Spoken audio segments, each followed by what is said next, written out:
Hello students, how are you? Very good. अभी तक हमने ग्रेविटेशनल पोटेंशियल के कॉन्सेप्ट को सीखा कि ग्रेविटेशनल पोटेंशियल क्या है, एक पॉइंट मास का ग्रेविटेशनल पोटेंशियल कैसे निकालें, उसका फार्मूला क्या होता है, कि वो नेगेटिव क्यों होता है। अब हम कुछ और मेन पॉइंट ग्रेविटेशनल पोटेंशियल का डिस्कस करेंगे, जिसको अप्लाई करके आप न्यूमेरिकल सॉल्व करेंगे। आप आने वाले समय में आईआईटी क्वालिफाई करेंगे, नीट क्वालिफाई करेंगे, केवीपीवाई क्वालिफाई करेंगे, एनडीए क्वालिफाई करेंगे, आर्मी ऑफिसर बनेंगे। आप अपने अपने ड्रीम्स को फुलफिल करेंगे। आइए हम देखते हैं और क्या पॉइंट है। अगला है ग्रेविटेशनल पोटेंशियल डिफरेंस। अभी तक हम केवल ग्रेविटेशनल पोटेंशियल स्टडी किए थे, ग्रेविटेशनल पोटेंशियल डिफरेंस नहीं स्टडी किए थे। अब हम ग्रेविटेशनल पोटेंशियल डिफरेंस स्टडी करेंगे। आइए देखें, ग्रेविटेशनल पोटेंशियल डिफरेंस, इसको डेल्टा वी से डिनोट करते हैं। किससे? डेल्टा वी से। जब भी दो क्वांटिटी का डिफरेंस डिनोट करना होता है या चेंज डिनोट करना होता है तो उसे डेल्टा से डिनोट किया जाता है। लार्ज चेंज को डेल्टा से डिनोट करते हैं, स्मॉल चेंज को डेल से डिनोट करते हैं। तो ये हो जाता है final value minus initial value. तो अब हमें ग्रेविटेशनल पोटेंशियल डिफरेंस को डिफाइन करना है। आइए हम डिफाइन करते हैं। देखें कैसे डिफाइन करेंगे।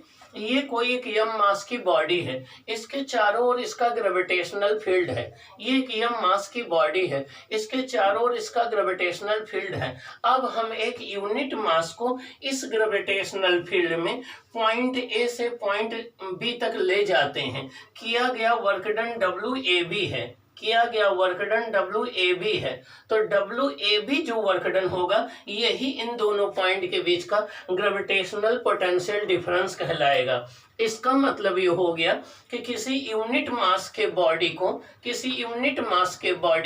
ग्रेविटेशनल फील्ड में एक पॉइंट से दूसरे पॉइंट तक ले जाने में किए गए वर्क डन को उन दोनों पॉइंट के बीच का पोटेंशियल डिफरेंस कहते हैं। ग्रेविटेशनल फील्ड में किसी यूनिट मास की बॉडी को एक पॉइंट से दूसरे पॉइंट तक ले जाने में किए गए वर्क डन को हम उन दोनों पॉइंट के बीच का पोटेंशियल डिफरेंस कहते हैं। अगर इस पॉइंट का पोटेंशियल हम VA मान लें, इस पॉइंट का VB मान लें, तो VB अब फाइनल पोजीशन क्या है? B, इनिशियल क्या है?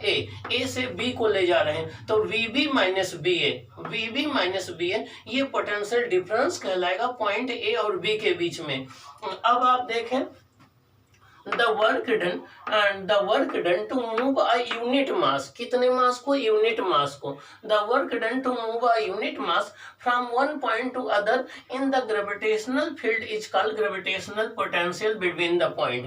ग्रेविटेशनल फील्ड के अंदर एक पॉइंट से दूसरे पॉइंट तक यूनिट मास को मूव करने में जितना वर्क डन होता है उसे उन दोनों पॉइंट के बीच का ग्रेविटेशनल पोटेंशियल डिफरेंस कहते हैं। इसे डेल्टा V से डिनोट करते हैं। यह मास की एक बॉडी है, इसके चारों ओर ग्रेविटेशनल फील्ड इसकी प्रेजेंट है। हम पॉइंट A पर एक बॉडी को 1 kg के मास को रख दिए, इसकी डिस्टेंस इसके सेंटर से RA है। फिर इस बॉडी को हम पॉइंट A से मूव करा रहे हैं, कहाँ? पॉइंट B तक। पॉइंट A से कहाँ मूव करा रहे हैं? पॉइंट B तक। पॉइंट B की डिस्टेंस क्या है? RB है। हमें A और B के बीच में पोटेंशियल डिफरेंस निकालना है, तो पोटेंशियल डिफरेंस डेल्टा V हो जाएगा फाइनल पॉइंट का potential difference minus initial point का potential difference equal to work done A से B तक ले जाने में अपान मास m नॉट। तो A to B upon m naught आ जाएगा। ये आएगा VB माइनस BA, ये हो जाएगा फाइनल पॉइंट का पोटेंशियल माइनस इनिशियल पॉइंट का potential difference equal to minus GM 1 upon RB minus 1 upon RA। याद करने का तरीका क्या है कि फाइनल पॉइंट की डिस्टेंस माइनस इनिशियल पॉइंट की डिस्टेंस। ये आया कैसे? आइए हम इस बात को एक्सप्लेन कर देते हैं। हमें पता है किसी पॉइंट पर पोटेंशियल होता है VB equal to minus GM upon RB, VA equal to हो जाएगा माइनस GM अपान RA। तो VB माइनस VA करेंगे तो minus GM upon RB minus GM upon RA। तो ये हो जाएगा GM upon RA minus GM upon RB। अगर हम GM कॉमन ले लें तो हो जाएगा VB minus BA equal to GM 1 upon RA minus 1 upon RB हो जाएगा। या V V minus V A, यहाँ माइनस कॉमन ले लें तो minus G M 1/RB minus 1/RA हो जाएगा। तो यहाँ अगर आप माइनस लगाते हैं तब फाइनल पॉइंट का पोजीशन वेक्टर या फाइनल पॉइंट की डिस्टेंस माइनस इनिशियल पॉइंट की डिस्टेंस होगी। अगर यहाँ प्लस लगाते हैं तो फर्स्ट पॉइंट इनिशियल पॉइंट की डिस्टेंस माइनस फाइनल पॉइंट की डिस्टेंस होगी। ये हो जाएगा दो पॉइंट के बीच का पोटेंशियल डिफरेंस किसी ग्रेविटेशनल फील्ड में। यहाँ कैपिटल जी क्या है, यूनिवर्सल ग्रेविटेशनल कांस्टेंट है। एम क्या है, मास है। बी की आरबी क्या है, डिस्टेंस है बी पॉइंट की। आर ए क्या है, डिस्टेंस है ए पॉइंट की।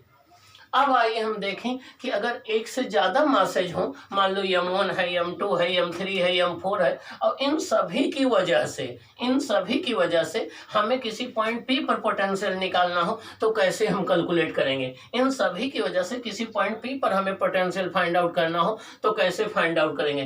Potential due to a large number of masses is given by. अब इसके लिए हम क्या करेंगे, P पॉइंट पर m1 की वजह से पोटेंशियल निकाल लेंगे, P पॉइंट पर m2 की वजह से निकाल लेंगे, P पॉइंट पर m3 की वजह से निकालेंगे, P पॉइंट पर m4 की वजह से निकालेंगे, फिर सभी के पोटेंशियल को ऐड कर देंगे तो टोटल पोटेंशियल आ जाएगा।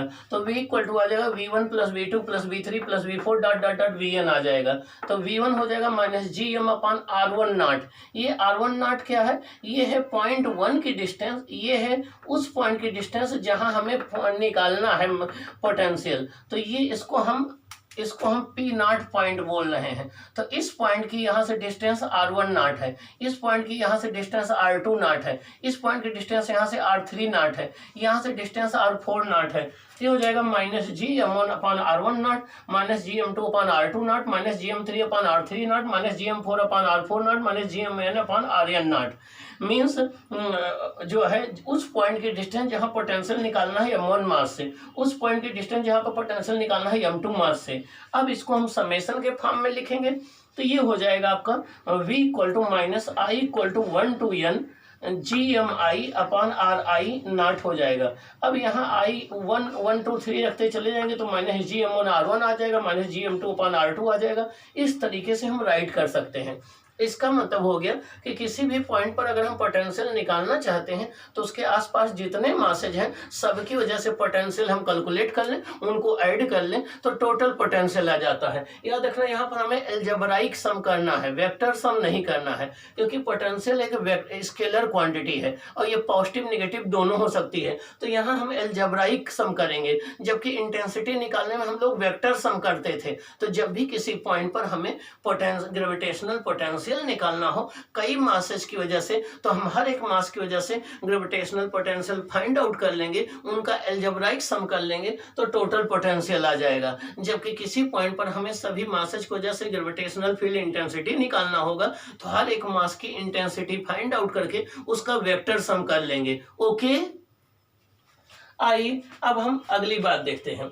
Gravitational potential at A point is negative since gravitational potential is always attractive in nature। किसी भी पॉइंट पर आपने देखे यहाँ ग्रेविटेशनल पोटेंशियल निकाला है तो माइनस में आया है। अब जबकि इलेक्ट्रिकल पोटेंशियल पॉजिटिव भी आ सकता है, नेगेटिव भी आ सकता है। ऐसा क्यों होता है कि ग्रेविटेशनल पोटेंशियल हमेशा नेगेटिव आता है? उसका रीजन ये है कि ग्रेविटेशनल फोर्स हमेशा अट्रैक्टिव फोर्स होते हैं, ये कभी रिपल्सिव फोर्स नहीं होते हैं। तो जब हम किसी बॉडी को ले आते हैं ग्रेविटेशनल फील्ड में तो वर्क डन हमें नहीं करना पड़ता है, वर्क डन ग्रेविटेशनल फोर्स खुद करता है। इसीलिए कहा जाता है negative of the work done by the gravitational force in moving a unit mass body from infinity to a point inside the gravitational field is called gravitational potential of that point. Means किसी unit mass की body को infinity से gravitational field के अंदर किसी point तक लाने में जितना वर्क डन होता है वो उस पॉइंट का ग्रेविटेशनल पोटेंशियल कहलाता है। ओके, अगली बात, ग्रेविटेशनल पोटेंशियल एक स्केलर क्वांटिटी है जबकि ग्रेविटेशनल फील्ड इंटेंसिटी एक वेक्टर क्वांटिटी है और दोनों आपस में रिलेटेड हैं। Gravitational field intensity equal to होता है negative gradient of the gravitational potential. each type of potential is defined by work done, so always scalar। चाहे वो इलेक्ट्रिक पोटेंशियल हो चाहे वो ग्रेविटेशनल पोटेंशियल हो, ये सब वर्क डन के द्वारा डिफाइन किए जाते हैं। इसलिए जितने भी टाइप के पोटेंशियल हैं वो स्केलर होते हैं जबकि फील्ड वेक्टर होती हैं। पोटेंशियल अब अगर आप ग्रेविटेशनल पोटेंशियल की बात करेंगे तो वर्क डन अपॉन मास आएगा, जूल पर केजी इसकी यूनिट होगी। इलेक्ट्रिकल पोटेंशियल की बात करेंगे तो वर्क डन अपॉन चार्ज आएगा, जूल पर कूलाम इसकी यूनिट होगी। यहाँ जूल पर कूलाम होगा, ये जूल पर केजी होगा। तो याद रखना है कि जितने भी टाइप के पोटेंशियल होते हैं जनरली वो स्केलर होते हैं, क्योंकि वो वर्क डन के टर्म में डिफाइन किए जाते हैं। हाँ, अगर वो इलेक्ट्रिकल पोटेंशियल है तो वो जूल पर कूलाम में मेजर किए जाएंगे, ग्रेविटेशनल पोटेंशियल है तो जूल पर केजी में मेजर किए जाएंगे। इलेक्ट्रिकल पोटेंशियल पॉजिटिव भी हो सकता है, नेगेटिव भी हो सकता है, जीरो भी हो सकता है। ग्रेविटेशनल पोटेंशियल हमेशा नेगेटिव होता है। उसका रीजन क्या है कि इलेक्ट्रिकल फोर्स अट्रैक्टिव भी हो सकता है, रिपल्सिव भी हो सकता है, जबकि ग्रेविटेशनल फोर्स ऑलवेज अट्रैक्टिव होता है। तो इस बात को आपको माइंड में ध्यान रखना है जब भी आपको एकेडमिक न्यूमेरिकल करें या नीट के करें या IIT के करें, जहां भी करें, इस बात को ध्यान रखना है। देखिए, आजकल चैलेंज इस बात का नहीं है कि आपको फिजिक्स आती है, आपका आजकल चैलेंज इस बात का है कि आप फिजिक्स के कोई भी क्वेश्चन 60 सेकंड के अंदर कैसे कर लेते हैं। जैसे हम नीट की बात करें तो वहां पर 180 क्वेश्चन आते हैं, 180 मिनट में करना रहता है। 45 फिजिक्स के, 45 केमिस्ट्री के, 45 जूलॉजी के, 45 बॉटनी के, 90 क्वेश्चन बायोलॉजी के, 45 फिजिक्स के, 45 केमिस्ट्री के होते हैं। 180 क्वेश्चन 180 मिनट में करना होता है। एक क्वेश्चन के लिए 60 सेकंड मिलते हैं, उसी में सिग्नेचर करना है, उसी में आपको उसको फिलअप भी करना है। मान लीजिए 10 मिनट निकाल लीजिए तो अब आपको लगभग 50 सेकंड बचते हैं एक क्वेश्चन के लिए। अब जो स्टूडेंट 50 सेकंड के अंदर एक क्वेश्चन करने की कैपेसिटी रखता है वो MBBS में सिलेक्शन ले लेगा। जहाँ बात आई बायोलॉजी या केमिस्ट्री की, ये दोनों जो है लर्निंग वाले सब्जेक्ट हैं, इनमें न्यूमेरिकल या उतनी मैथमेटिक्स नहीं रहती है। इनको आपने देखा नहीं कि लर्न तुरंत टिक कर दिया तो इनके आंसर आपको आ जाते हैं, टाइम पर आप कर लेते हैं। जब फिजिक्स में बात आती है तो वहाँ कैलकुलेशन होता है, न्यूमेरिकल होता है। अब जब आपकी प्रैक्टिस नहीं रहेगी तो वहाँ पर आपका टाइम कम पड़ जाएगा, आपका सिलेक्शन रुक जाएगा, क्योंकि कम से कम बायोलॉजी में आपको 90 सही करना होगा, केमिस्ट्री में आपको 25 या 30 प्लस करना होगा, फिजिक्स में 20 प्लस करना होगा, तब आपको MBBS की सीट मिलेगी। तो हम चाहते हैं आप इस तरीके से प्रिपेयर हो जाइए कि फिजिक्स में जितने भी क्वेश्चन है बिना पेन चलाए आप उसको मेंटल कैलकुलेशन कर सकें और एक सीट अपनी पक्की कर ले नीट में। आप कल के MBBS बने, कल को MS करें, अपने आगे डॉक्टर लिखें, यही जो है हमारी सबसे बड़ा प्राइज हमारा होगा। ओके।